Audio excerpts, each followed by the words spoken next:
আবারও হাজির হয়ে গেলাম আপনাদের সামনে নতুন একটা মিষ্টি রেসিপি নিয়ে। আজ আমি আপনাদের করে দেখাবো জর্দা পোলাও। অতিথি আপ্যায়নে মিষ্টি খাবারের কিন্তু কোনোই জুড়ি নেই। সব খাবার খাওয়ার পর একটু মিষ্টি কিছু না হলে মনে হয় খাবারে পূর্ণতাই আসে না। তাই তো আপনাদের জন্য এবার নিয়ে এসেছি মিষ্টি পোলাও রেসিপি। খুবই অল্প উপকরণে খুব সহজেই আপনারা কিভাবে এই জর্দা পোলাওটা বানিয়ে নিতে পারবেন আজ আমি আপনাদের দেখিয়ে দিব। জর্দা পোলাও করার জন্য আমি এখানে নিয়ে নিব ১ কাপ চিনি গুঁড়া চাল। আমি এখানে ১ কাপ চিনি গুঁড়া চাউল নিয়েছি। আপনারা চাইলে কিন্তু বাসমতি চাউলটাও নিতে পারেন। এখানে আমি ১ কাপ চাউল নিয়েছি। চাউলটাকে কিন্তু সুন্দর করে পরিষ্কার করে ধুয়ে নিতে হবে। না হলে ভাত ঝরঝরা হবে না। যতক্ষণ পর্যন্ত পরিষ্কার পানি বের না হচ্ছে, আমি সুন্দর করে চাউলটাকে ধুয়ে নিব।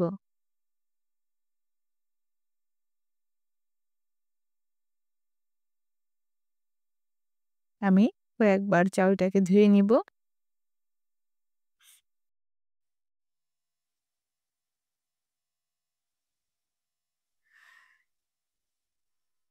চাউলটা ধুয়ে আমি ১০ মিনিট পানিতে ভিজিয়ে রেখেছিলাম। এখন আমি একটা ছাঁকনি দিয়ে ছেঁকে নিয়েছি দেখুন। এখন আমরা চাউলটাকে রান্না করতে নিয়ে যাব।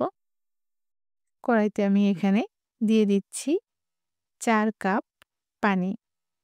এখানে পানিটা একটু বেশি করে নিতে হবে। তাতে করে ভাত আঠালো হবে না।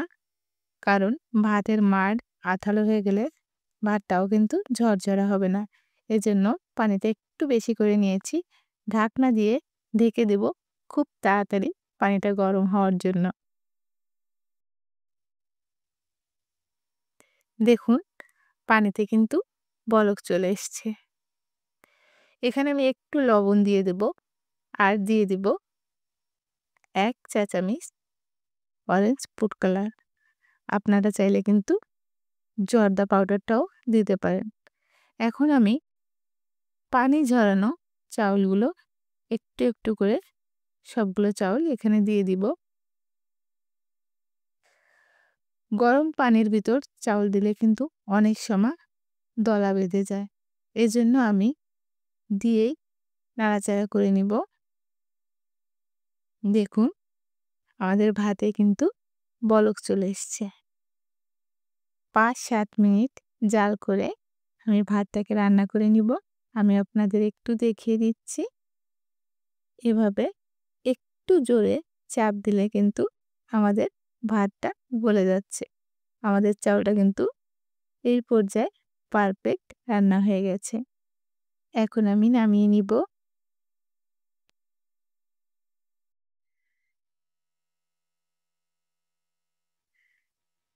নামানোর পর আমি কিন্তু পানি ঝরাতে দিয়েছি আর কড়াইতে দিয়ে দিচ্ছি ১ টেবিল চামচ ঘি।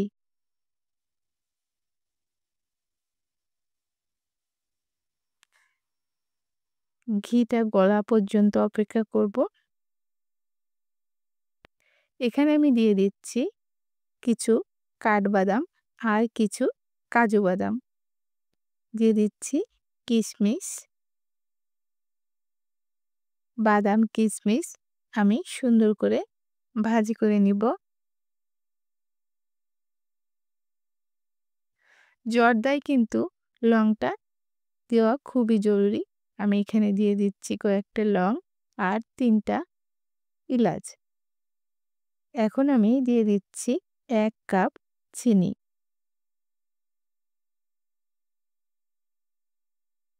এখানে দিচ্ছি 1/3 কাপ পানি। আমি ১ কাপ চিনির সঙ্গে 1/3 কাপ পানি ব্যবহার করেছি। একটু নাড়িয়ে চিনিটাকে একটু গলিয়ে নিব। এখানে আমি দিয়ে দিচ্ছি একটা কমলার রস। আমি এখানে একটা কমলার রস করে রেখেছিলাম। এটা দিলে কিন্তু পোলাওয়ে সুন্দর একটা ফ্লেভার আসে। যখনই আমি চাউলটা সিদ্ধ করেছি তখনই কিন্তু কমলার খোসাটা চাউলের ভিতর দেওয়া উচিত ছিল। আমি ভুলে গেছি, আপনারা কিন্তু দিয়ে দিবেন। এখানে আমি রান্না করা ভাতটা এখন দিয়ে দিচ্ছি। দিয়ে চিনির সঙ্গে সুন্দর করে নাড়িয়ে চাড়িয়ে মিশিয়ে নিব। পোলাও রান্না করার সময় চুলার আঁচটা কিন্তু একেবারেই মিডিয়ামে রাখতে হবে। হাই হিটে কিন্তু রান্নাটা করা যাবে না। আমি কিন্তু এখানে ১ কাপ চাউলের পোলাও করেছি, তাই আমি ১ কাপ চিনি নিয়েছি। মাপটা সমান রেখে আপনারা রান্নাটা করে নিবেন। আপনাদের জর্দা পোলাওটা কিন্তু একেবারেই পারফেক্ট হবে। আমি এই পর্যায়ে একটু দেখে নিচ্ছি, এখনো আমাদের পোলাওটা রান্না হয়নি। আবারও ঢাকনা দিয়ে অপেক্ষা করব ৫ মিনিট। আবারও আপনাদের একটু দেখিয়ে দিচ্ছি। দেখুন, চিনির শিরাটা কিন্তু পুরোপুরি শুকিয়ে গেছে। চাউলটাও কিন্তু পুরোপুরি সিদ্ধ হয়ে গেছে। এখন আমি নামিয়ে নিব।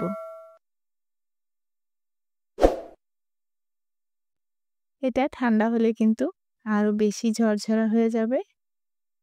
তাই এই পর্যায়ে চিন্তার কিন্তু কোনোই কারণ নাই। একটু আঠালো দেখাচ্ছে, কিন্তু পরবর্তীতে একেবারেই পারফেক্ট হয়ে যাবে। আমি পোলাওটা নামিয়ে নিয়েছি। দেখুন কি সুন্দর একটা কালার এসছে। এখন আমি ডেকোরেশন করে নিব। এর জন্য আমি এখানে নিয়েছি মোরব্বা আর কিছু আঙ্গুর। মোরব্বাটা কিন্তু আমার বাসায় করা মোরব্বা। আমার চ্যানেলে মোরব্বা রেসিপিটি আছে, আপনারা চাইলে কিন্তু দেখে নিতে পারেন। এখন প্রথমে আমি মোরব্বাটা দিয়ে দিচ্ছি, তারপর আঙ্গুর দিয়ে এভাবে সাজিয়ে নিব। আমি এখানে কিছু সুইট বেবি মিষ্টি করে রেখেছিলাম। এখন মিষ্টিগুলো উপর থেকে দিয়ে আমি ডেকোরেশন করে নেব। আমি ফুড কালার দিয়ে সুইট বেবিগুলো করছিলাম, এজন্য লাল সবুজ মিষ্টি করে নিয়েছি। আপনারা কিন্তু কালার ছাড়াও সুইট বেবি মিষ্টিগুলো করে এভাবে সাজিয়ে নিতে পারেন। কিছু কাজু আর কাঠবাদাম দিয়ে দিচ্ছি। দেখুন, আমার কিন্তু জর্দা পোলাওটা একেবারেই রেডি হয়ে গেছে।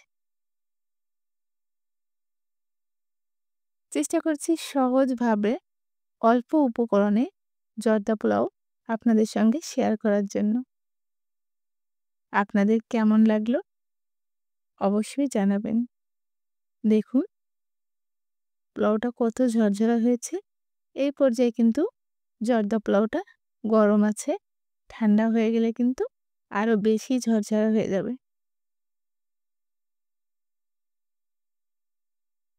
আমার রেসিপিটি আপনাদের কেমন লাগলো কমেন্ট করে অবশ্যই জানাবেন। আজ তাহলে এখানেই বিদায় নিচ্ছি। পরবর্তীতে আবারও আসবো নতুন কোনো রেসিপি নিয়ে। সবাই ভালো থাকবেন, সুস্থ থাকবেন। ধন্যবাদ।